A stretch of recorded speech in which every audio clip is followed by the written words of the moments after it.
for people over, 50 or 60, they'll probably have to be boosted every 6 months until we get even better vaccines. So I've been trying to figure this out for myself. I assume you know the answer to this, so I'll just ask you. When do you get boosted again? I mean, now that you've had it, I've had it around the same time. I've only gotten 3 shots total, only been boosted once. I guess we have immunity for a little while, but when do you decide to get boosted again? So an infection where you'll get a high viral load would be like vaccination. But, to be safe, every 6 months, you're probably going to be vaccinated. As we get more data, they might even make that shorter for people who are, say 60 or over 70, where the duration seems to be a bit lower. So we're in for ongoing vaccination to stay absolutely safe. So this is what, you and I have tried to I've tried to ask you about what the future looks like every time I've talked to you. And obviously it's a hard thing to know, but given what we know now with all these variants that just seem to emerge every pretty regularly, is the future for much of the rest of our lives just this is this thing that exists, and like a flu vaccine, you are going to get something every year or every 6 months, and we just have to deal with it? Is that what the future of coronavirus is? For the next several years, we probably won't have better vaccines.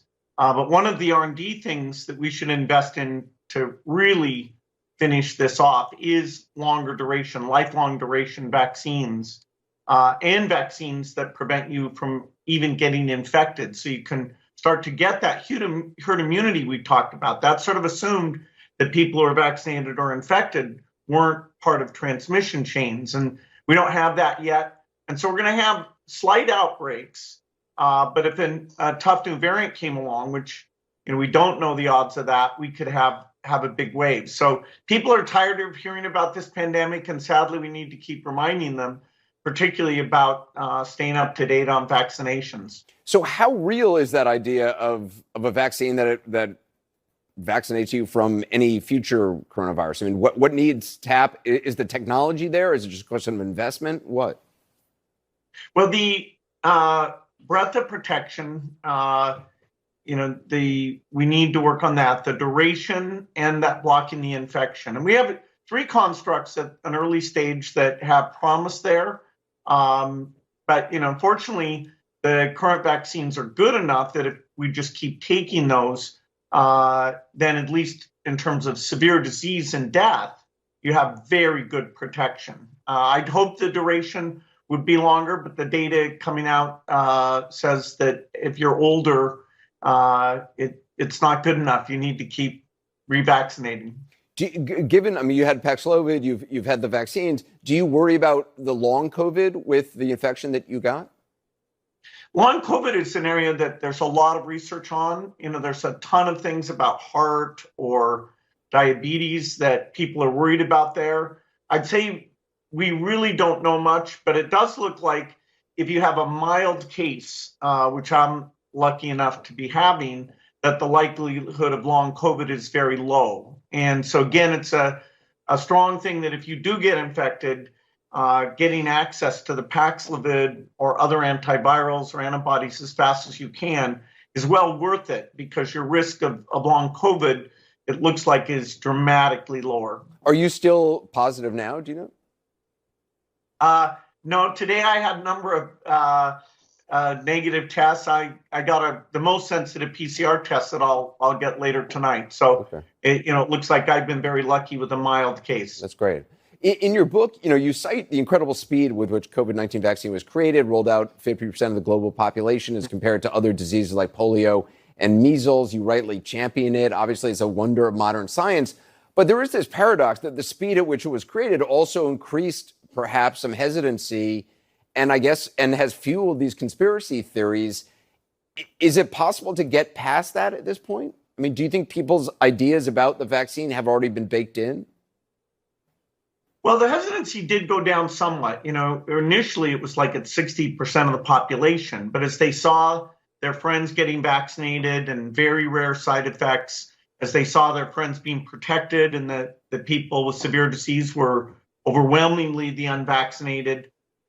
Most people came around. Now, the US still has a lower full vaccination rate than many other countries. So we still need to figure out who do those people trust? Are they open-minded because it's to their benefit and to the people around them? So I'm surprised that the US, it's been this tough and even, somewhat a political thing.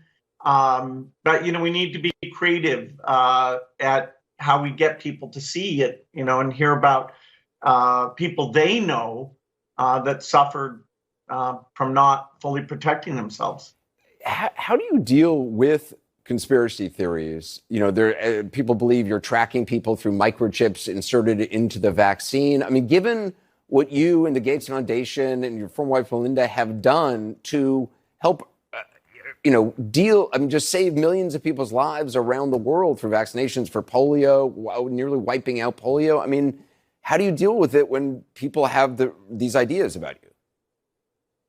Well, I'm not sure I know how to get rid of it. Simple explanations are kind of fun to click on, and they seem to spread and, fill some, okay, there must be, rather than this complex biology, maybe there's just some bad person behind this. We've given billions for vaccines and saved millions of lives. If you just kind of invert that and say, no, we're, trying to make money from vaccines and, not trying to save lives, that's, a popular conspiracy theory. The one about tracking people, I don't know why they think I'm interested in knowing, people's locations. That one I still have to laugh at, but if it's holding people back from getting vaccinated, then that's tragic. No.